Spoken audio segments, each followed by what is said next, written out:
আল্লাহ রাব্বুল আলামিন পানির ব্যাপারে কোরআন কারীমের 2 নম্বর সূরা সূরাতুল বাকারা 21 এবং 22 নম্বর আয়াতে আল্লাহ রাব্বুল আলামিন বলেন, ইয়া আইয়ুহান নাসু উযু রাব্বাকুমুল্লাযী খালাকাকুম ওয়াল্লাযীনা মিন ক্বাবলিকুম লাআল্লাকুম তাত্তাকুন।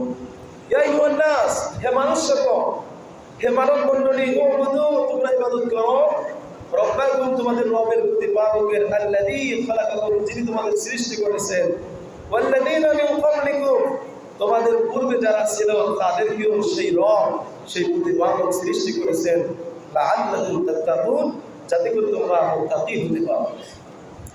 আল্লাহ বলতেছেন তোমরা ইবাদত করো রবের, তোমাদের প্রতিপালকের।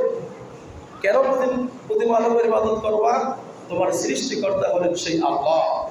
তোমার বাপ দাদা পূর্বপুরুষ যারা দুনিয়াতে আগমন করেছিল তারও সৃষ্টিকর্তাকে সেই আল্লাহ।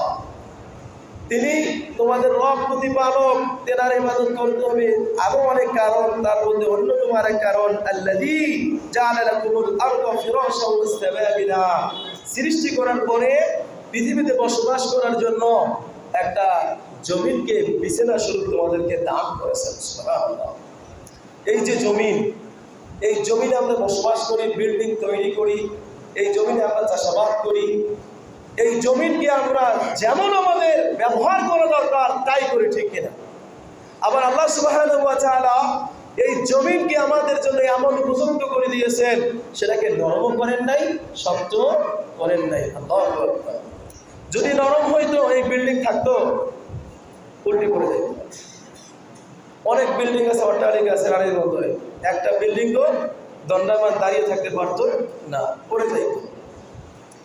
আর যদি শক্ত হইতো আবার এই পৃথিবীর জমিন, তাহলে আমরা যে জমির চাষাবাদ করি, নাঙ্গল চাষাই, ট্রাক্টর দিয়ে, কোদাল দিয়ে আমরা জমিনকে নরম করে গাছ রোপণ করি, শস্য আবাদ করি। এই যে ভুট, পপকর্ন, রসুন, মসুর ডাল আবাদ করতেছি আমাদের রিজিকের জন্য, খাদ্যের জন্য। যদি শক্ত হইতো তো লোহার লাঙ্গলও জমিনের লাগানোর সঙ্গে সঙ্গে ভেঙে যেত, জমিন আমরা চাষাবাদ করতে পারতাম না। এই জন্য দেখেন, ভাবুন, চিন্তা করুন, আমাদের যদি জমিনটাকে নরম দরকার, আল্লাহ তাআলা নরম করে দিয়েছেন। যেখানে শক্ত থাকার দরকার, আল্লাহ সুবহানাহু ওয়া তাআলা তেমনি ভাবে শক্ত করে দিয়েছেন। সুবহানাল্লাহ, সুবহানাল্লাহ। আল্লাহ এটাই বলতেছেন, হে মানুষ, তোমরা আমার ইবাদত করো, আমি তোমাকে সৃষ্টি করেছি, জমিনে বসবাস করো, তোকে জমিন দিয়েছি, জমিনটার জন্য যেমন উপযুক্ত করার দরকার তেমন উপযুক্ত করে দিয়েছি। এরপরে আল্লাহ রাব্বুল আলামিন কি বললেন?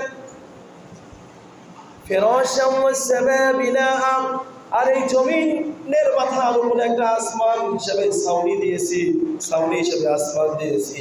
ওয়ানজালা মিনাস সামা মা'আন ফাখরাজা বিহি মিনাস সামারাতি রিজকান লাকুম। আমি আল্লাহ আবার কি করি? তোমাদের মাথার উপরে, তোমাদের জমিনের উপরে, তোমাদের পৃথিবীর উপরে যে আসমানটা দিয়েছি ছাউনি হিসেবে, সেই ছাউনি থেকে, সেই সামিয়ানা থেকে, সেই আসমান থেকে আমি আল্লাহ পানি বর্ষণ করি। সেই পানি বর্ষণ করে কিসের জন্য?